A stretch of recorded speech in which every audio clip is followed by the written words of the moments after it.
He tried again, but still the rifle would not fire. "Might as well throw rocks at the bastards," he said to no one in particular. A rifle fired from the far trees, but the bullet's passage through the leaves over Starbuck's head was drowned by the thrashing rain. Starbuck crouched with his useless rifle and wondered what the hell he was supposed to do now. What he was supposed to do now was cross the cornfield and drive the Yankees out of the farther trees. But the Yankees had at least one regiment and a pair of field guns in that far wood, and Starbuck's combat-shrunken regiment had already been blooded by those two guns. At first, as the Legion had waded into the tangle of rain-drenched cornstalks, Starbuck had thought the gun's noise was merely thunder.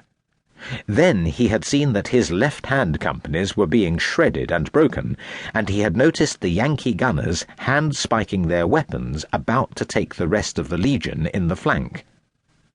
He had ordered his men to fire on the guns, but only a handful of rifles had powder dry enough to fire, and so he had yelled at the survivors to go back before the artillery fired again, and then he had listened to the Northerners jeering at his defeated men.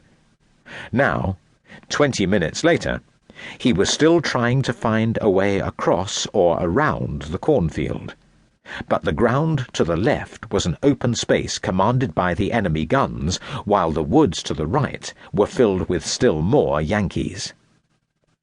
The Legion plainly did not care if the Yankees stayed or went, for rain was their enemy now, not the North. Starbuck, as he walked toward the left-hand end of his line, noticed how the men took care not to catch his eye. They were praying he would not order another attack, for none of them wanted to stir out of the trees and go back to the waterlogged corn. All they wanted was for the rain to stop and for a chance to make fires and a time to sleep. Above all, to sleep. In the last month, they had marched the length and breadth of Virginia's northern counties. They had fought, they had beaten the enemy, they had marched and fought again. And now they were weary with marching and fighting. Their uniforms were rags, their boots were in tatters, their rations were mouldy, and they were bone-tired. And so far as Starbuck's men were concerned, the Yankees could keep the rain-soaked wood beyond the cornfield. They just wanted to rest.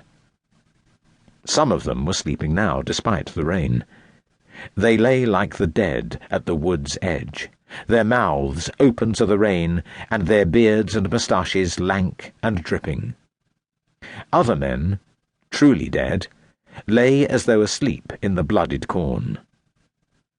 "I thought we were winning in this damn war," Captain Ethan Davis greeted Starbuck. "If it doesn't stop raining," Starbuck said, "we'll let the damned Navy come and win it for us.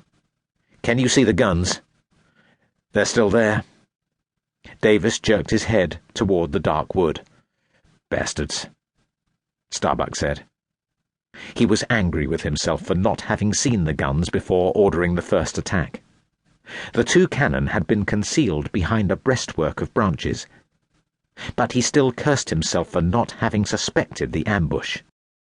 The small Yankee victory galled him, and the gall was worsened by an uncertainty whether the attack had really been necessary, for no one else seemed to be fighting.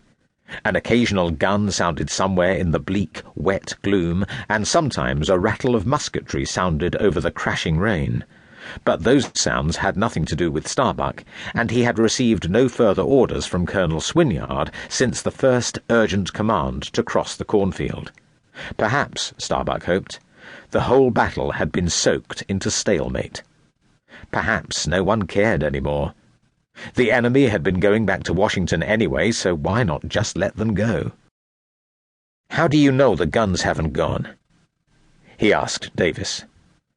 "They tell us from time to time," Davis answered laconically. "Maybe they have gone," Starbuck said. But no sooner had he spoken than one of the Yankee field guns fired. It had been loaded with canister, a tin cylinder crammed with musket balls that shredded apart at the gun's muzzle to scatter its missiles like a giant charge of buck.